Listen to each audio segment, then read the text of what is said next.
Shalom, bien-aimés, que le Seigneur vous bénisse. Alors, nous sommes venus en ce vendredi au temple. On est venu pour des travaux et j'avais une envie comme ça de faire une vidéo et d'exprimer un peu ce que nous ressentons ici, ce que je ressens. Vous savez, je veux nous sensibiliser aussi, sur quelque chose que nous ne voyons plus de nos jours. Et je trouve ça vraiment dommage. Dans les années, je me souviens dans les années 2000, au début des années 2000 et fin 99, dans ces zones-là, nous étions la jeunesse ancrée dans la spiritualité.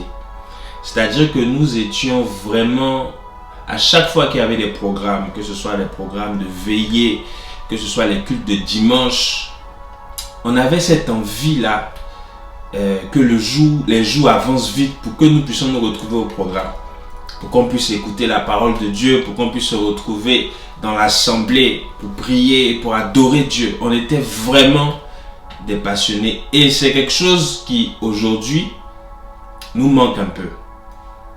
Et je vais attirer votre attention sur le fait que la jeunesse aujourd'hui, malheureusement, n'est plus intéressée, je dirais, par tout ce qui est spiritualité.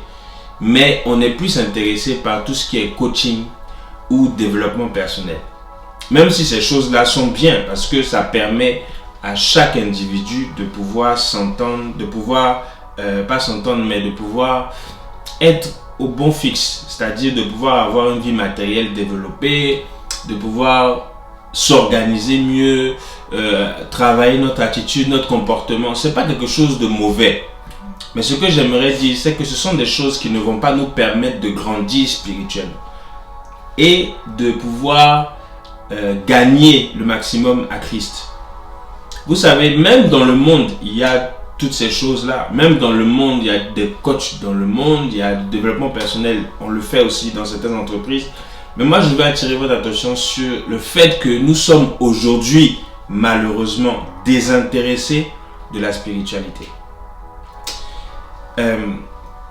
La parole de Dieu, lorsque nous regardons la parole de Dieu et qu'on regarde la vie des pharisiens, et c'était d'ailleurs un de nos sujets normalement qui était censé passer sur LCH, mais nous avons voulu reporter ça. Parce que quand je regarde aujourd'hui le pharisianisme de notre temps, ça ressemble aux pharisiens dans la Bible. Parce que leur objectif était quoi? D'éteindre ce que Christ est venu annoncer. Quelqu'un qui arrive, on ne sait pas d'où il sort, avec une nouvelle manière de faire, un nouveau fonctionnement. Et on se dit, mais les pharisiens qui avaient avant, qui ont combattu Christ, et d'ailleurs eux-mêmes qui ont crucifié Jésus, c'est les mêmes qu'il y a de notre temps. C'est juste que leur façon de faire diffère. Aujourd'hui, malheureusement, il y en a beaucoup qui refusent ce que le Saint-Esprit montre à l'Église. Et d'ailleurs, ça faisait partie de notre objectif lorsque nous avons commencé LCH, les choses d'en haut, c'était de révéler au monde les choses d'en haut. Et d'ailleurs, la Bible dit dans Colossiens 3, le verset 1 à 2, je vais prendre le soin quand même de nous lire un passage. Colossiens 3, verset 1 à 2. Et puis après, nous allons continuer. C'est vraiment une causerie, certes avec une seule personne qui parle, mais voilà, je voulais faire cette vidéo pour sensibiliser un peu nos esprits, pour qu'on soit vraiment plus intéressés par les choses d'en haut. La Bible dit dans Colossiens 3, le verset 1, « Si donc vous êtes ressuscités avec Christ, cherchez les choses d'en haut, où Christ est assis à la droite de Dieu. Affectionnez-vous aux choses d'en haut et non à celles qui sont sur la terre. » Les choses d'en haut, c'est vaste, c'est très vaste. Il y a beaucoup de choses qu'il y a au ciel. Et la Bible dit de s'affectionner de ces choses-là. Or, les choses d'en haut, c'est quoi? C'est le ministère des anges. Les choses d'en haut, c'est quoi? C'est les œuvres de l'esprit, les arts de l'esprit. Tout ça font partie des choses d'en haut. Dans les choses d'en haut, il y a aussi le trône de Dieu. Dans les choses d'en haut, il y a aussi une hiérarchie qui est indiquée. Et la Bible nous dit de nous affectionner de ces choses-là. Donc, autrement dit, nous devons aimer ces choses-là. Choses que nous ne voyons plus aujourd'hui. Aujourd'hui, on est plus affectionné par les choses qui sont, comme je l'ai dit tout à l'heure, coaching, développement personnel. Ce sont des choses bien, ce ne sont pas des choses mauvaises, mais ce ne sont pas des choses qui vont nous emmener à connaître Dieu davantage. Bien-aimés, réfléchissons un instant et posons-nous la question, mais pourquoi est-ce que dans nos églises aujourd'hui, nous ne voyons plus les miracles, nous ne voyons plus le surnaturel qu'on voyait avant? Moi, je me rappelle en 99-2000, j'avais 19 ans à l'époque et nous sommes allés à une veillée du patriarche Kakou Sévérin. Et lorsque nous avons été à cette veillée-là, c'est-à-dire la veillée commence à 21h. À 20h, il n'y a plus de place à l'intérieur de l'auditorium. C'était à l'hôtel communal, pour ceux qui connaissent Abidjan. Et ils ont mis des bâches dehors. Et nous, on était sur les bâches et on avait un écran sur lequel on voyait tout ce qui se passait à l'intérieur. De 21h à 8h le samedi matin, toute la salle était pleine. Bien aimé, parce que les gens avaient soif des choses d'en haut. Les gens avaient soif de ça, de connaître, d'entendre Dieu par la bouche de cet homme et de voir les choses qui se passaient, parce qu'on voyait des miracles. Il y avait des malades qui étaient guéris. C'est la première fois que moi j'ai vu un aveugle qui a vu, un aveugle qui a eu la vision. Et aujourd'hui, on ne voit plus ça dans nos églises. Est-ce que ça veut dire que Dieu a changé? Non. Dieu n'a pas changé. C'est juste que nous ne sommes plus intéressés par ces choses.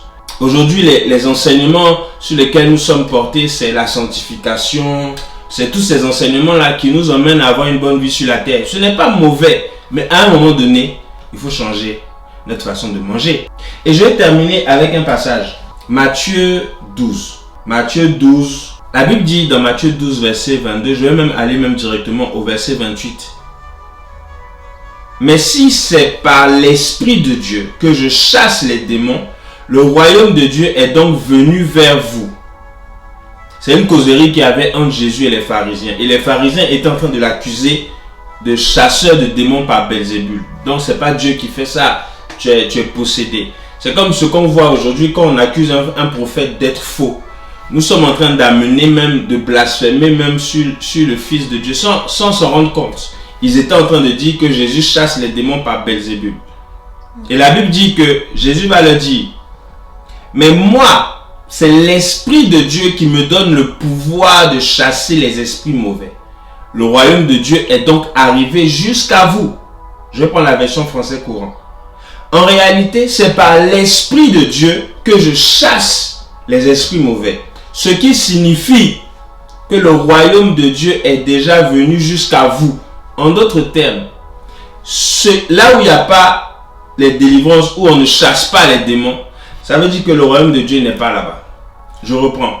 En réalité, c'est par l'Esprit de Dieu que je chasse les esprits mauvais. Ce qui veut dire, ou ce qui signifie que le royaume de Dieu est déjà venu jusqu'à vous.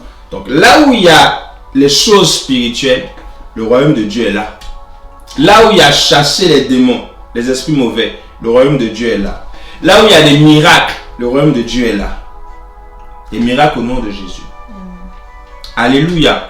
Donc, bien aimés, je nous incite et je nous encourage à rechercher les choses d'en haut, à s'affectionner, à aimer, à chercher des choses d'en haut. Lorsque Paul parle des dons spirituels dans 1 Corinthiens 12, verset 31, à la fin, il dit, je vous montrerai une voie par excellence. Ça veut dire qu'il n'y a pas que les dons spirituels, il y a autre chose derrière. Mais aujourd'hui, dans nos églises, dans la francophonie, les dons spirituels, on les a mis de côté. Les 5 ministères, on les a mis de côté. Aujourd'hui, on attaque le prophétique. Mais les 5 ministères, on a mis ça de côté. Les dons spirituels, on les a mis de côté. Comme si ce sont des choses qui ne sont plus... Aucun chrétien ne manifeste les dons spirituels aujourd'hui. Et pourtant, Dieu nous dit de nous affectionner de ces choses-là. Bien aimé, c'était juste une petite causerie, comme j'ai dit. Un petit message pour nous inciter à aimer les choses d'en haut, à aimer les choses spirituelles.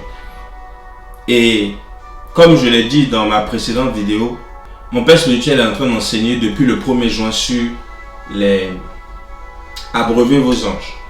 Et je vous incite encore à aller suivre. C'est des enseignements qui vont vous faire du bien et certainement qui vont vous faire grandir. Que le Seigneur vous bénisse, que la grâce et la faveur de Dieu soient sur vous. À très bientôt certainement pour d'autres aventures de LCH. Shalom chez vous.